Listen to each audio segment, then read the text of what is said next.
Baiklah, saya Anissa Nurfatonah akan menjelaskan tentang apa itu dinamika rotasi. Dinamika rotasi ialah suatu cabang mekanika yang mempelajari tentang suatu gerak rotasi dengan melibatkan gaya, massa, dan faktor lain yang turut mempengaruhi suatu gerak rotasi tersebut. Oke, baiklah. Di sini saya akan menjelaskan tentang ciri-ciri dinamika rotasi. Nah, di mana sebelumnya telah dijelaskan oleh rekan saya mengenai apa itu dinamika rotasi. Dari hal tersebut dapat diketahui bahwa ciri-ciri dari dinamika rotasi tersebut ialah jika semua bagian benda bergerak mengelilingi poros atau semu putarnya yang terletak pada bagian benda tersebut. Baiklah, saya Syafadila akan menjelaskan mengenai apa perbedaan antara momen gaya, momen inersia, momentum sudut, dan energi kinetik rotasi. Yang pertama yaitu momen gaya. Momen gaya adalah gaya pada sumbu putar yang dapat menyebabkan benda tersebut bergerak melingkar atau berputar. Yang kedua yaitu momen inersia. Momen inersia adalah kelembaman sebuah benda yang berputar pada porosnya. Atau bisa dikatakan momen inersia adalah ukuran kesukaran yang dapat menyebabkan benda tersebut berputar atau bergerak melingkar. Yang ketiga yaitu momentum sudut. Momentum sudut adalah ukuran kesukaran benda yang dapat mengubah arah gerak suatu benda yang sedang berputar atau bergerak melingkar. Yang keempat yaitu energi kinetik rotasi. Energi kinetik rotasi adalah energi yang hasilnya lewat dari sebuah gerak yang berkaitan dengan sebuah benda. Rumus dinamika rotasi. Yang pertama adalah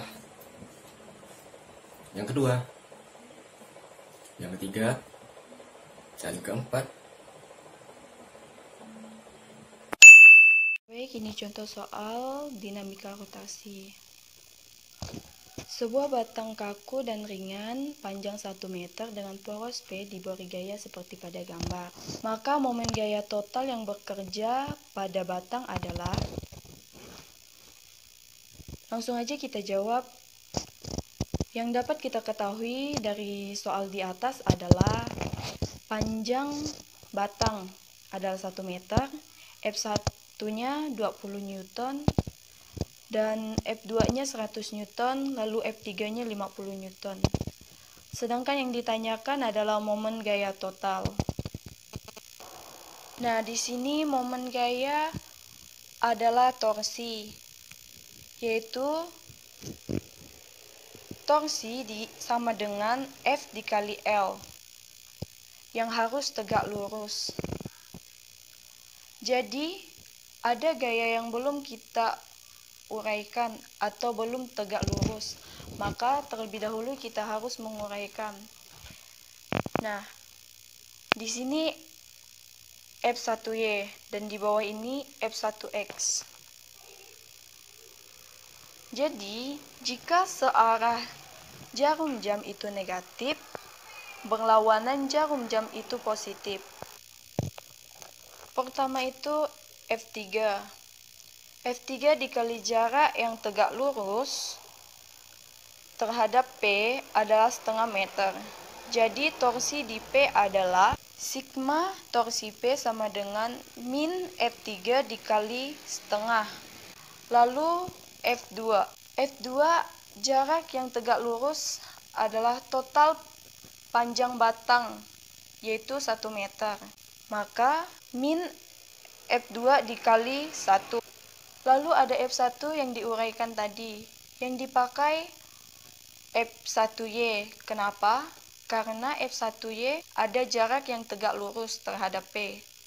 Tapi F1X kalau diperpanjang lewat P tidak akan menghasilkan torsi. Jadi di sini plus F1 sin 37 kali 1. Habis itu tinggal masukkan angkanya. F3 itu 50 dikali setengah min 100 F2 dikali 1 dan F1 20 dikali 3/5 kali 1. Maka dapatlah hasilnya min 113 Newton meter. Berikut adalah contoh soal kedua.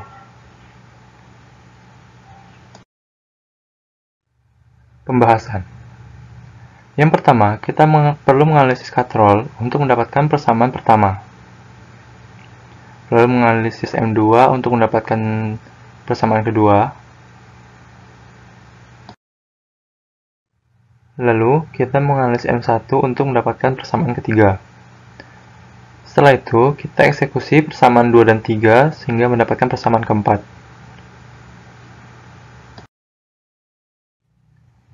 Penyelesaian, lalu kita eksekusi persamaan 1 dan 4 sehingga kita mendapatkan hasilnya. Jadi, percepatan gerak kedua massa benda tersebut adalah 4 meter per sekon kuadrat.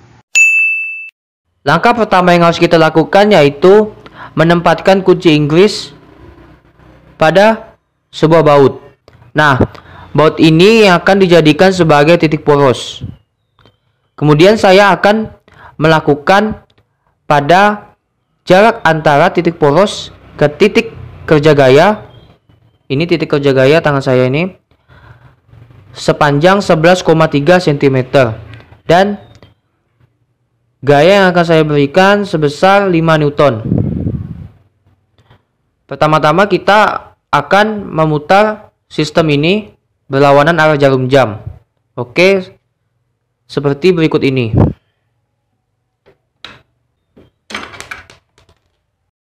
Kemudian kita akan memutar sistemnya searah jarum jam, seperti berikut ini. Selanjutnya, saya akan melakukan percobaan seperti tadi, tetapi memakai jarak antara titik poros ke titik kerja gaya sejauh 13,6 cm. Dan gaya yang akan saya berikan sama, yaitu sebesar 5 Newton. Kita akan memutar sistemnya berlawanan arah jarum jam, seperti berikut ini.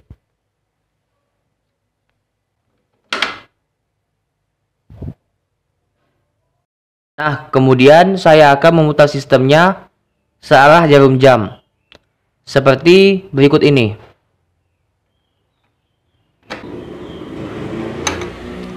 Saya akan memberikan penjelasan sedikit mengenai percobaan ini. Pada saat sistem berputar berlawanan arah jarum jam, maka baut ini akan menuju ke atas atau keluar, yang berarti momen gaya atau torsinya akan bernilai positif. Sebaliknya, jika sistem diputar searah jarum jam, maka baut ini akan bergerak ke bawah atau ke dalam, yang berarti momen gaya atau torsinya akan bernilai negatif. Percobaan yang pertama. Pada saat lengan gaya atau jarak antara poros ke titik kerja gaya atau R sebesar 11,3 cm diubah ke meter menjadi 0,113 meter, yaitu torsi sama dengan F dikali R dikali sin theta. Torsi 1 sama dengan 0,47 Newton meter. Percobaan yang kedua, pada saat lengan gaya atau jarak antara poros ke titik kerja gaya atau R sebesar 13,6 cm diubah ke meter menjadi 0,136 meter, yaitu torsi sama dengan F dikali R dikali sin theta. Torsi 2 sama dengan 0,57 Newton meter. Yang ketiga, total momen gaya yang didapatkan yaitu 1,04 Newton meter. Momen gaya terbesar pada saat R sebesar 13,6 cm. Artinya, semakin besar lengan gaya dan kerja gaya yang dikeluarkan, semakin besar pula momen gaya yang dihasilkan. Begitu pula sebaliknya. Kesimpulan yang dapat diambil dari percobaan dinamika rotasi yaitu besar gaya putar atau momen gaya tidak hanya dapat ditentukan oleh besar gaya, tetapi juga dapat ditentukan oleh panjang lengan gaya. Jika lengan gaya dan kerja gaya yang dikeluarkan besar, maka semakin besar juga momen gaya yang akan didapatkan. Begitupun dengan sebaliknya.